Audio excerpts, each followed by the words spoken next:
En estos momentos me gustaría compartir algo que oí de un predicador que yo admiro mucho. Y es una historia donde en una congregación entró un señor, está sentado y suena el celular. El predicador inmediatamente se para de predicar, todo el mundo lo mira, muchos hacen un gesto y el hombre se avergüenza mucho. Cuando termina el servicio, todo el mundo mueve la cabeza cuando lo ve. Y el individuo entonces, muy apesadumbrado, esa misma noche se va a un bar, porque él había tenido un problema de alcoholismo. Cuando está en el bar, pensando lo que había sucedido, no se da cuenta y se le cae una copa.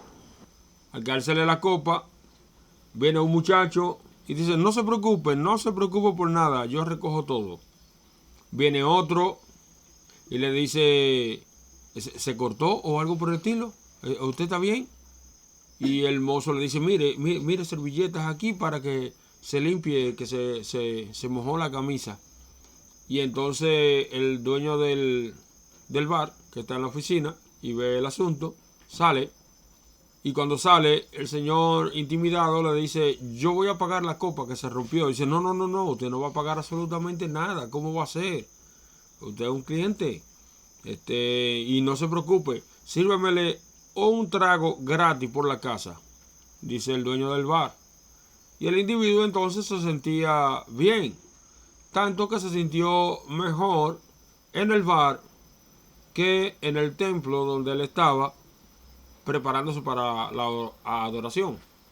Y según el predicador, estaba diciendo, estaba hablando de esa marcada diferencia que hay en el trato con el bar y el templo. Y cuando yo conté esto, algunas personas pensaron que qué pena que en el bar actuaran más correctamente que en el templo. Y es increíble porque el juicio a primeramente parece como que lo correcto era el trato del bar. Pero cuando leemos en el capítulo 1, verso 1 de Génesis, encontramos que el Creador, y diciéndolo a sí mismo, dando por sentado su existencia, en el principio creó Elohim los cielos y la tierra. Él sabía lo que había hecho. Y en Génesis capítulo 1 y Génesis capítulo 2 está todo el ideal que él tenía en su mente para que fuese las cosas y el orden en que él quería que fueran. Pero ya en el capítulo 3 encontramos la intervención, encontramos la desobediencia, encontramos la transgresión e inmediatamente se desata el caos. Y entonces encontramos una cultura de los hijos de los hombres y otra cultura de los hijos obedientes de Elohim, o en otro caso obediente a Elohim. No se hizo esperar mucho tiempo cuando Elohim mismo hace vestiduras de pieles de cordero para Adán y para Eva. Pero ellos tienen dos niños: Caín, labrador de la tierra, y Abel, que cuidaba ovejas. Pero sucede que pasando el tiempo, y ya ellos estando grandecitos, tenían que hacer lo mismo que había hecho Elohim con ellos: un sacrificio y tomar la piel de oveja para hacerse una ropa. Pero sucede que Caín quiso darle a Elohim lo que él quiso, lo que él tenía, lo que él quería dar, no lo que Elohim ya había demostrado que era lo que él quería. Entonces, ahí vemos cómo se da el caso de que una cosa es lo que Elohim quiere y otra cosa es lo que el hombre quiere dar a Elohim. Y vamos a encontrar estas dos culturas, estos dos reinos tan diferentes y cada vez más separándose uno de otro. Y para las personas que aplaudieron el trato del bar, hasta yo lo aplaudo. Una persona que no esté pensando en vida eterna, Una persona que no esté interesado en la santificación y en la santidad, de cierto le digo que su lugar es el bar. Porque todos nosotros somos imperfectos y somos malos, pero debemos caminar hacia la santificación. Porque sin santidad, dice Hebreos capítulo 12, verso 14, nadie verá a Elohim. O sea que debemos procurar la paz y la santidad, sin la cual no lo podremos ver. Reunirse con un grupo de personas en el nombre de Elohim, tomar una Biblia, abrirla, cantar, eso no significa absolutamente nada, sino va acompañado con una decisión, con una posición. Sucede que encontramos la historia de David y encontramos tantas veces que David cometió grandes errores, incluso más y peores que Saúl, el rey Saúl. Pero sin embargo, la tendencia de David era de buscar al Creador, buscarle de todo corazón y acercarse a él.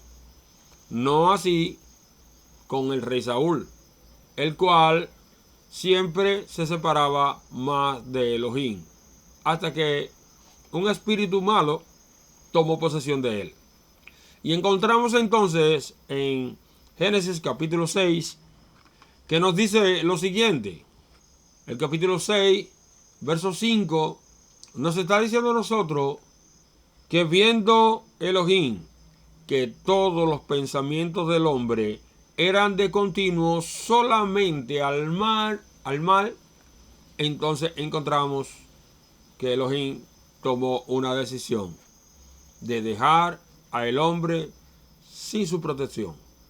Y entonces allí encontramos una persona que era justa. De toda la tierra poblada en ese entonces había una persona que era justa. Y era justa porque se preocupaba por hacer lo que Elohim quería, lo que Elohim le gustaba. Y quería ser obediente en todo a Elohim.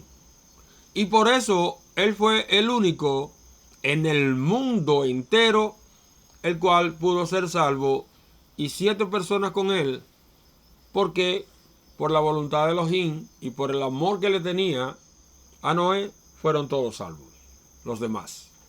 Pero la vasta multitud, como la arena del mar, se perdió. Otra vez nos topamos con el mismo problema, de que hoy en día todos los pensamientos del corazón del individuo van de continuo al mal. Y es interesante ver que la gente hoy en día no quiere corrección, que la gente hoy en día quiere andar por su cuenta, que la gente no quiere normas, que la gente quiere ofrecerle a Elohim lo que ellos quieren darle, no lo que Elohim ha pedido que hiciéramos. Y por eso encontramos tantas y tantas personas esclavos de sus pasiones y de su deseo, esclavos de la ira, de los celos y de todos los frutos de la carne. Y es interesante hablar de esos frutos, porque los mandamientos, los 10 mandamientos, no salvan a nadie. Solamente nos indican que ya hemos quebrantado uno de ellos, y con uno de ellos es suficiente. Porque es suficiente con uno de ellos para ganar la condenación. Es muy fácil. Cuando se transgrede un mandamiento, ese es el fruto de que ya hace tiempo nos hemos separado de Elohim. Cuando no lo ponemos en primer lugar al despertar, quiere decir que hace rato que ya Él no forma parte principal de nuestra vida. Y es muy sencillo. Con el caso del predicador, vemos lo mismo. En su historia, en su anécdota, encontramos que el predicador dice: hermanos, cuando vengan al templo, apaguen los celulares. Cuando el Espíritu está trabajando con las personas y hay un momento en que esa persona está por recibir un llamado, no necesita ser molestado en ese momento. No le dé oportunidad al enemigo. Y ya se había referido una y otra vez al tema. de que suene un celular dentro del templo cuando se está predicando y haya una distracción. ¿De quién? ¿De parte de quién viene esa distracción? El descuido de la persona. Pero se supone que el enemigo tendría que aprovechar su oportunidad porque ese es su trabajo. Y cuando ya se ha referido el caso una y otra vez, encontramos que usted quiere darle a Elohim lo que usted quiera, no lo que le haya pedido. Imagínese usted en el reino real, en el reino de los cielos, o en la vida eterna, cosas diferentes. Lamentablemente las personas no entienden que hay una diferencia.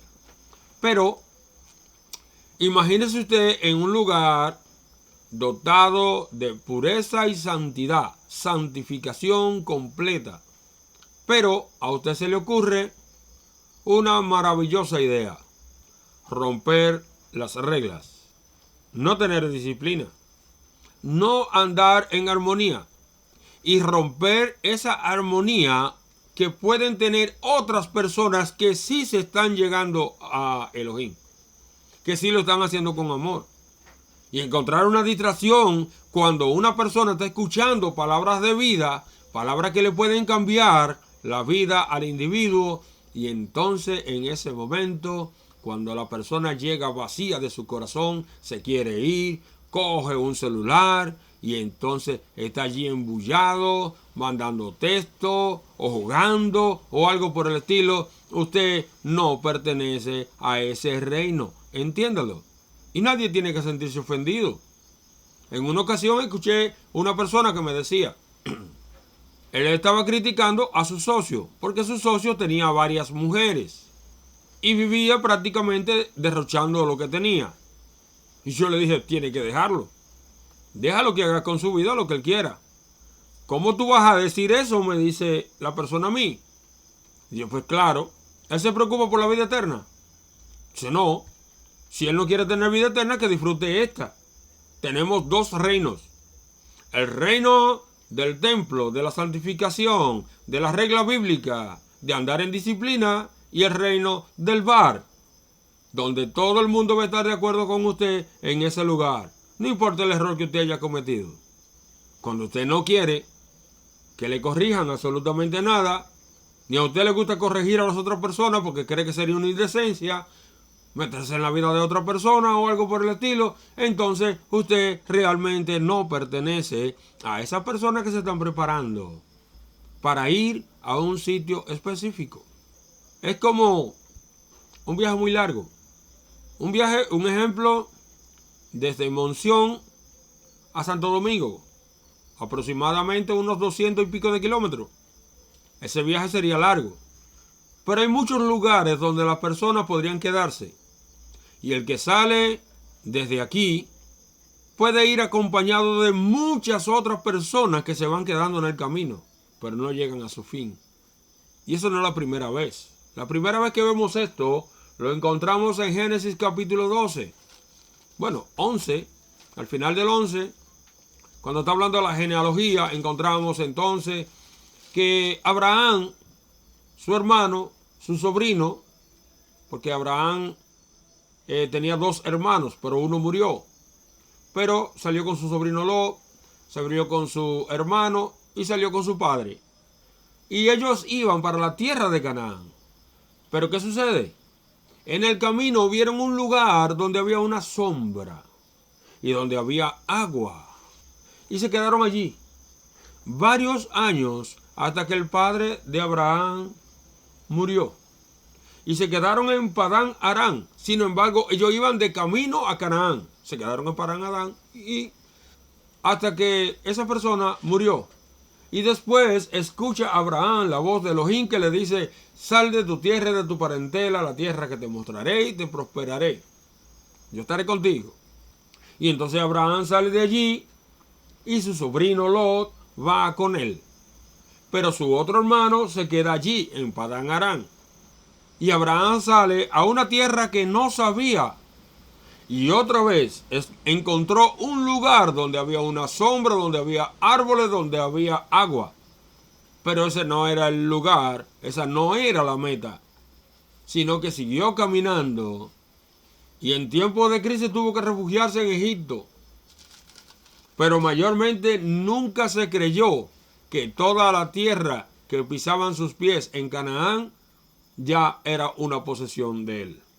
Sin embargo, encontramos que muchas personas han hecho unos pequeños cambios en su vida. Han mejorado en algo. Ya no son la misma persona que eran hace un tiempo. Pero encontramos que esas mismas personas es como el padre de Abraham. Sale de Ur de los demonios, sale de Ur de los caldeos y encuentra una sombra en el desierto, donde había árboles, donde habían unos frutales, y allí se quedaron hasta el tiempo de su muerte. Son muchas las personas que han hecho pequeños cambios en su vida y las otras personas lo ven extraordinario por el mal testimonio que tenían antes. Pero ya se conformaron con quedarse en esa sombrita, en esa sombra que tiene un poquito de agua y tiene unos cuantos árboles que dan fruto. Pero sí le digo una cosa, el agua se secará y los frutos se acabarán. Porque ese no es el lugar que nuestro Padre Celestial ha querido. Él quiere que avancemos a la tierra prometida por los siglos de los siglos. Son muchos, cientos y miles de personas muy buenos que no tendrán vida eterna porque a última hora han hecho y han tomado el camino de Caín, según dice Judas 1, 7 o 9. Hay de ellos, porque han seguido el camino de Caín. ¿Cuál es el camino de Caín? Hacer lo que él quiso, darle a Elohim lo que él quiso. Dense cuenta que Caín no era enemigo de Elohim, no lo era, sino que él quiso hacer las cosas a su manera, no cumpliendo con los requerimientos de nuestro Padre Celestial. Y así pasa con cada una de las religiones. Se aprenden un par de características, un par de cosas, muy buenas ellas, y ya se quedan ahí. Y dicen, ya tenemos una identidad, ya tenemos una diferencia, ya tenemos una marca. Y por eso, de ahí vienen los nombres de las congregaciones. Hay unos que se llaman testigos de Jehová. Y hay un verso en Isaías capítulo 43 que no leen el contexto nunca, donde dicen que Él es uno. Pero creen en tres y bautizan en tres personas. Bautizan en tres personas ahora, porque antes bautizaban en uno. Y muy buenas personas. Yo conozco personas que son maravillosas de ello. Pero ya se pararon ahí porque encontraron un verso que decía que ustedes son mis testigos, que yo elegí. Pero más adelante dice, para que me conozcáis y entendáis que yo mismo soy. Antes de mí no fue formado otro Elohim, ni lo será después de mí. Entonces ahí no saben qué hacer con el Espíritu Santo y no saben qué hacer con el Hijo y cosas por el estilo. Y dicen que el Espíritu Santo es una fuerza activa y así por el estilo. Pero entonces no saben si el Hijo era divino o no, o si era un Elohim o no. Y dice que no podía ser adorado, nada absolutamente que no fuera el Padre. Pero entonces encontramos en los versos bíblicos que Él sí fue adorado. Y entonces está la gran confusión. Y ya se pararon ahí hace mucho tiempo. Pero están otros grupos de personas maravillosas y personas buenas, pentecostales. ¿Por qué? Tienen el nombre de que después de la fiesta de los panes sin levadura, 50 días después, entonces se iba a celebrar el Pentecostés. Y allí, en esa fiesta, habían personas de muchos lugares diferentes y entonces fue derramado el Ruach HaKadosh, el Espíritu Santo. Y entonces ellos dicen que son de ese grupo de personas donde se derramó el Espíritu Santo. Y algunos se comportan como demonios, porque encontramos en las Escrituras que los demonios al ver al Creador se revolcaban en el suelo. Y ahora dicen que eso es el espíritu de Elohim que lo hace revolcar en el suelo. Pero nunca encontramos en la Biblia que se hicieran esas loqueras. Y son personas buenas y estaban avanzando. Pero ahora ellos tienen que adoran al destructor de la humanidad, al destructor de todas las cosas, al destructor de la creación. Y ese es otro tema. Y ahora el tirano es nuestro Padre Celestial, el cual dice la Biblia que Él es amor. Y hace tiempo que encontraron una sombrita y ya en esa sombrita encontraron el engaño, porque cada vez que la gente se acomoda, se engaña a sí mismo. Y cuando se conforma, cuando usted llegó el momento que usted se conformó, usted ya está perdido. Usted se tiene que conformar con la vida eterna. Cuando entra al reino, no hay conformidad para otra cosa. El modelo está claro. Eliseo sabía que Elías iba a ser arrebatado, pero no lo dejaba. Y Elías le pidió a Eliseo, espérame aquí, que tengo que ir a Gilgal. Ese sitio donde hacían grandes asambleas, donde el pueblo de Israel se juntó en varias ocasiones, donde se tomaron decisiones para luchar y así por el estilo. Pero la frase que oyó Elías una y otra vez de parte de Eliseo era: vive Elohim, que no te dejaré. Y entonces llegan allí a Gilgal y después le dice Elías a Eliseo: quédate aquí que tengo que ir a Jericó. Es increíble, pero sucede que una y otra vez encontraron profetas que le decían: ¿sabes que hoy quitará el Eterno a tu Señor de ti? Dice: sí, yo lo sé, cállense. Hasta que una y otra vez Eliseo se mantenía firme, porque él no quería acomodarse a un lugar en específico donde hubiera una sombra, donde hubiera un poco de agua, donde hubiera un poquito de frutales y cosas por el estilo. Él tenía una meta definida.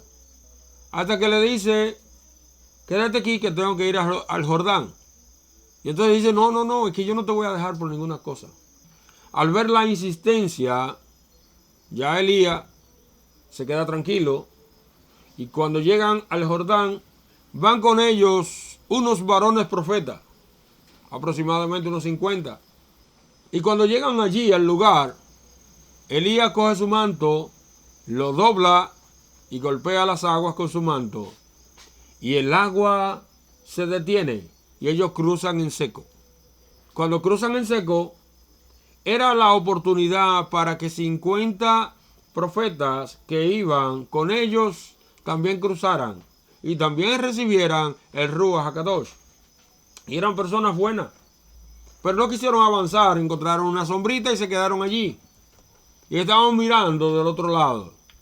Hasta que Elías le dice a Eliseo: ¿qué quieres que yo haga contigo antes de que yo sea quitado de ti? Dice: yo solamente quiero una sola cosa.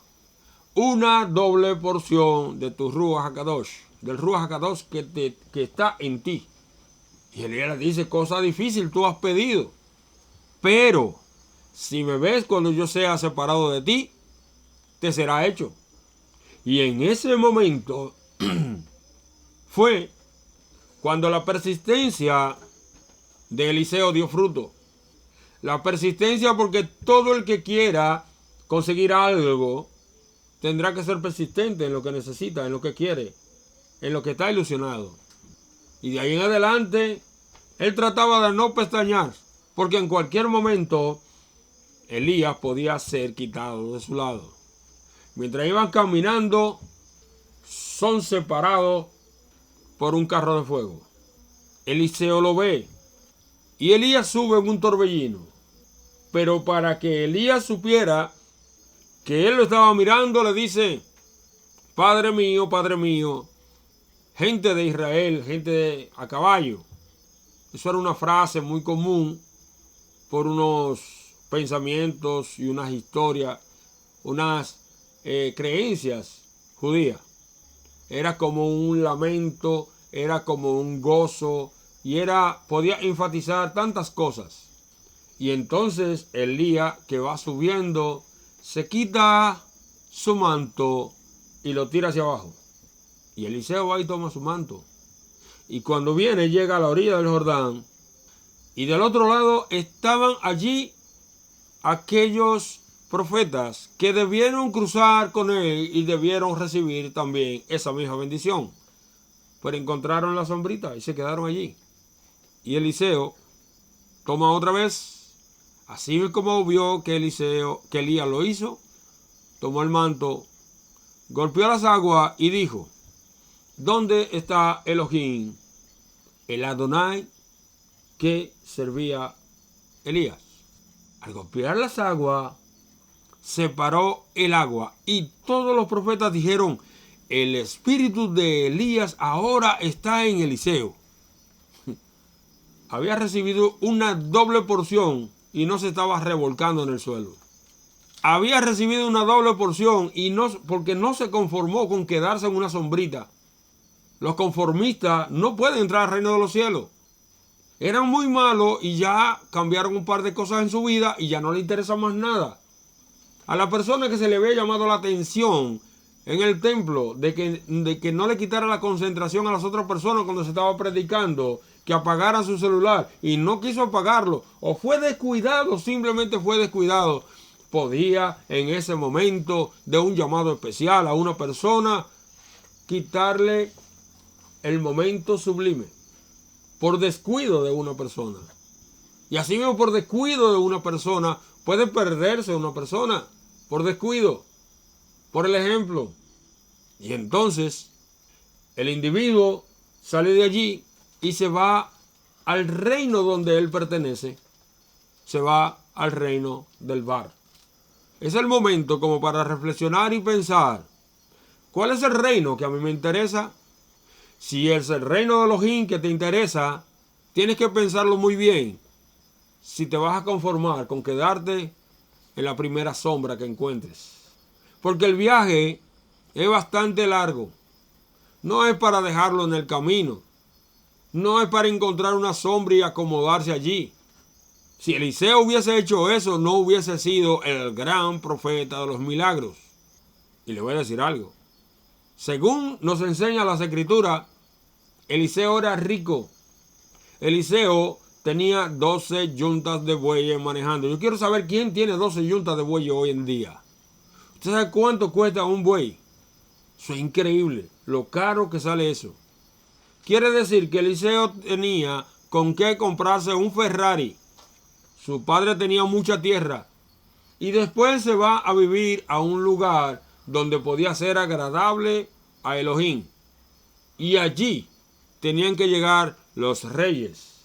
A su casa tenían que llegar los reyes a buscar consejo, a buscar palabra de vida, porque Eliseo había llegado a la meta. Y no quiere decir que era totalmente perfecto, pero todos sus pensamientos y todas sus decisiones y todas sus acciones eran para hacer lo que era correcto en el momento indicado. Si a las personas que escuchan este mensaje y quizás se confunden un poco pensando que el trato debe ser mejor, yo estoy de acuerdo. El trato debería mejorar, pero no a costa de la santidad y la santificación, por la indisciplina, por el descuido, no a costa de eso. No es verdad que en el reino celestial se le llamará tantas veces la atención por una misma cosa. Tenemos que aprender a ser disciplinados. Es increíble cómo en el ejército de cualquier país una orden es una orden. Y la gente cumple con eso. Y los que no cumplen con eso no ascienden en el escalafón. Y se han acostumbrado todos ellos a obedecer con una sola vez que se le digan las cosas. Eso es increíble. Y dice Pablo que ellos militan ¿para qué? Para servir aquí en la tierra. Pero a nosotros se nos ha llamado para que militemos para vivir por los siglos de los siglos. Y cada uno de nosotros, entonces, no deberíamos conformarnos con poco. Estamos llamados a pertenecer a un reino de reyes y sacerdotes para Elohim por los siglos de los siglos.